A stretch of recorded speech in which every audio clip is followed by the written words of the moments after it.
We're not afraid to ask the really difficult, tough questions here in the Ready Room. Do you have a shipper name? This week in the Ready Room, Dr. Culber himself, Cruz, joins me for a chat, and we go behind the scenes with Star Trek Discovery's incredible VR wall. Don't go anywhere.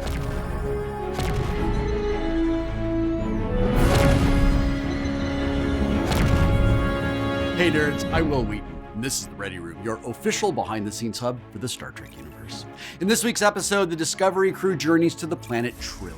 And because of that, a little later, we've cooked up a special look at how Star Trek Discovery's VFX wizards use the VR wall to create unique alien worlds and add to the epic action sequences this season.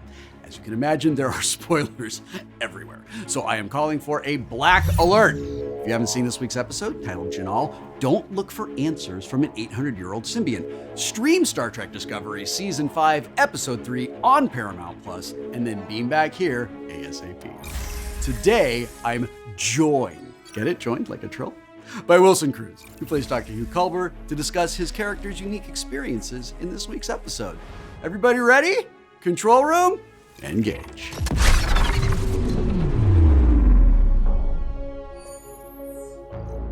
Hello, Wilson. Welcome back to the Ready Room. Hello, Wil Wheaton. Thank you so much for having me. I want to talk immediately about you playing Jinaal this week. And I want to frame this from the actor's perspective of knowing Culber intimately for 5 years. You got to bring to life a completely different character this week. And I would love to hear about your process and if it was as satisfying as an actor as I suspect it was. Yeah, first of all, I was really excited. I was extremely excited when I read the episode, and then I went into a cold sweat. I can imagine. Now that everybody's seen it, I will let you know that in my head, Yes. I had like a Jack Palance in City Slickers. Oh my God, I completely see Feel that for now. him. I didn't see it at the time, but I completely see it retroactively. Yeah, of course. You know, like this person who was clearly there, having a great time being in the world again, but also knew that he had a mission. He wanted to put them through some tests. So the combination of those things. And I wanted to make sure that he was distinct from Culber in his voice, in the way that he carried himself. I've missed this. The simple pleasure of gazing at the stars. I didn't really let anybody in on what I was gonna do until we shot that scene. It was actually the very first scene I shot of Janal was when we first see him take over Culber's body. But I just remember seeing Soneqa's face and David's face after doing a couple of takes and thinking, yeah, I got them. He seems to really be enjoying all of this, even with what is at stake. One of my favorite moments is when he takes in Culber's body and goes, you know, God, this guy works out, which kind of, for me, says he's gonna be able to like climb and run and do things he hasn't been able to do and just be in the world again. But, you know, he has an assignment to complete here. One of the ways that I relate to Hugh is as a man of science who is evidence-driven, who really needs to see and touch and feel things to know they're real, who also very much wants to experience something spiritual and wants to be more open to those things that we cannot understand. This storyline, this journey, this mission that we're all on, like he says early on in the episode, brings up a lot of questions about who we are, how we got here, why we're here, you know, and as a man of science, how okay is he with not knowing any of that? And I think this experience forces him to face those questions. That's one of those things I have always felt Star Trek does very well, is it gives us characters who are willing to face things that maybe we don't want to face as humans in the real world, but we're inspired by the characters we love and we think, okay, maybe I'll give it a try. Maybe I'll be open to something that I haven't really been open to before. And I've seen that change happen in Hugh over 5 years. Yeah. I'm gonna massively shift gears and let's move into some technical filmmaking experience. We have talked, every season we talk about the VR wall. Every season we talk about how that has opened up new avenues for storytelling and has allowed all of you and the cast in Strange New Worlds to be in environments that we could only have dreamed of being in when I was working on Next Generation. We have a package behind the scenes that just sort of shows everybody at home really what it looks like to bring all that together. Is there anything you want to say about working in there this year and working in there particularly in this environment? All I can really say is what a gift it is as an actor to not have to imagine all of the circumstances and the surroundings that we're in, to be able to actually touch actual objects, to see the planet that we're supposed to imagine. It allows you to really throw yourself into that scene, and it's just been a gift, really. All right, control room, I would love you to roll this clip.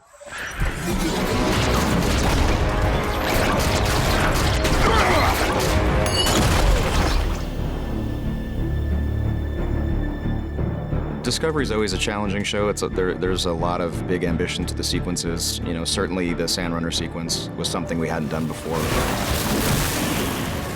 Kumau was a very exciting environment. So we started off by going down to Brazil and shooting out in the desert dunes. We scanned roughly 3 miles worth of sand dunes. We managed to merge our Delta gimbal software with the wall so that for our Sandrunner sequence, we could have the wall telling our gimbal where it needed to be for that sequence. I mean, once you're on that thing and it's moving and around, you're in it. Like, you're being thrown around and you're matching up stuff. It's a physical reality. Off camera, there's guys controlling the wind machine. There's guys throwing biodegradable dust stuff. I did choke as well, but I suffer for my art, damn it. I've always wanted to do a sequence on the back of a ship at warp, and this was my opportunity. Utilizing practical effects along with visual effects is always very helpful for us because it's something real that's in the shot that we can build off of. We know what the light looks like, we know how it moves, all those sorts of things.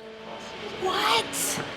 Oh, look at that. It looks like the finished thing. It looks finished, yeah. You can't imagine it. What was required to make that happen. It was definitely a challenge, but I'm surrounded by incredible people.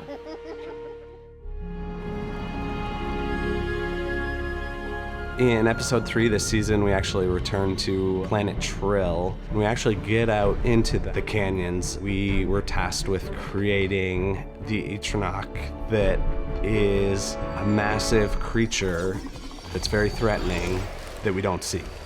I just remember at one point they were like, just look high, and then they were like, no, higher. And I was like, oh, okay, so it's it's that big.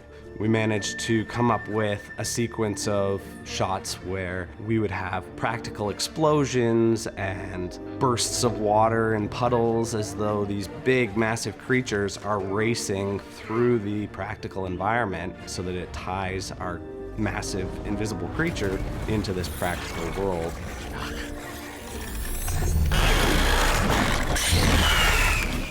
You know, with every season, they always hit the ground running hard. And I love the level of ambition on the show. We just keep making it happen. And then you just go, how is this a job? You know what I mean?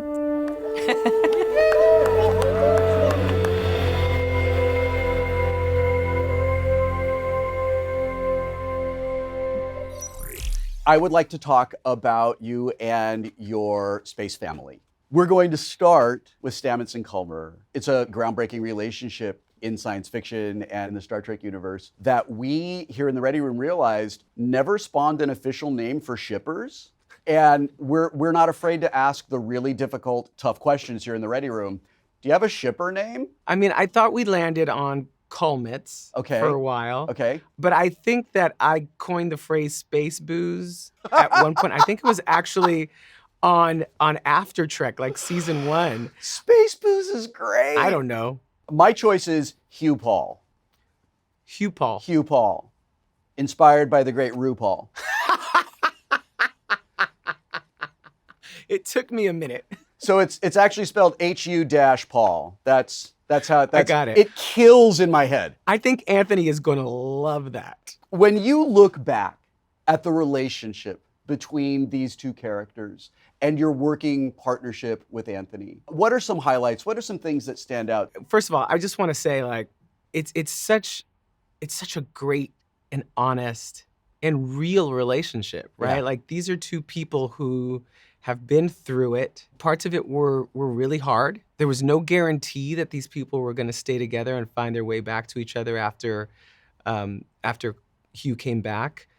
But what I love about them is that they are so clearly in love with each other, and yet they couldn't be more different. These are two people who I wouldn't have put them together, but they fit so beautifully. That first kiss, when he comes back after almost dying during a jump, was huge. And we knew how huge it was when it happened. For the franchise, for us, for defining that relationship. The breakup scene. That version of me that called your quarters home, that version of me is dead. When I have to tell him, I can't do this right now. This cannot be the focus of my life. I have to find myself again. Who the hell am I?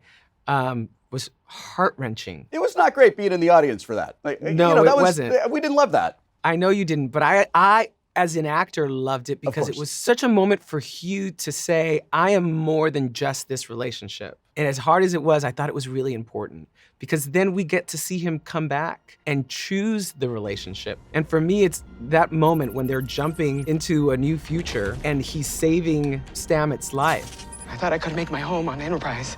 You're doing fine. Then I realized that, you're my home. I hope and pray that someday I'm lucky enough to be in a relationship as beautiful as that one. And now here come the kids. Yes. I never would have called that, never would have expected it. And the family unit that emerges among Gray and Adira and Culber and Stamets is beautiful. Yeah, I mean, this is the definition of a chosen family. You know, we chose to be parental units to them, and they chose us to be mentors and parents to them. There's such power in that. We have a surprise for you. We have an exclusive clip from next week's episode, which features Adira and Gray. We're gonna show it to you, and we're gonna show it to the kids at home. Check it out. I'm really happy we can stay friends, Adira. Me too. I'd miss you too much otherwise. So I'll see you in a few months when I graduate to the next level of training. Yeah, I wouldn't miss it. Great. Talk soon. Bye. Bye.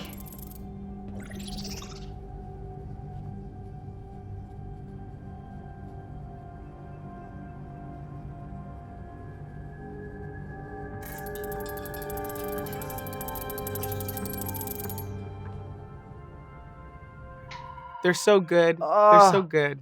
Right? They're so good. I literally feel like a parent. Yeah. I just got hit with this unbelievably sad reality. This is the last time I will have you in the Ready Room. Our 5-year mission is now sort of drawing to a close. What do you hope people take away from this? I think I want people to understand that we can all be heroes. It doesn't matter what you look like, who you love, how you identify. What matters is how you stand up for other people, how you love the people that you love, how you stand up for them and show up for them. It's been an enormous gift. And part of that gift has also been to meet all of the fans out there who have loved it and gone on this ride with us. I know it was different. I know that it wasn't exactly what you had experienced in the past, but what a ride we went on. And I'll also say this, it's Star Trek. You never know when you're gonna see us again. That is so, so true. And I hope extremely prescient. Wilson, thank you so much for being here with us so many times over the last few years. It's been an honor. It's been an honor to be a part of this franchise. It's been an honor to be Hugh Culber. It's been an honor to talk to you all these years. Next week, Anthony Rapp, who plays Paul Stamets, beams in to talk all about Star Trek Discovery Season 5, Episode 4, Face the Strange. I hope you will be here too. Until then, I'm Wil Wheaton. Live long and prosper.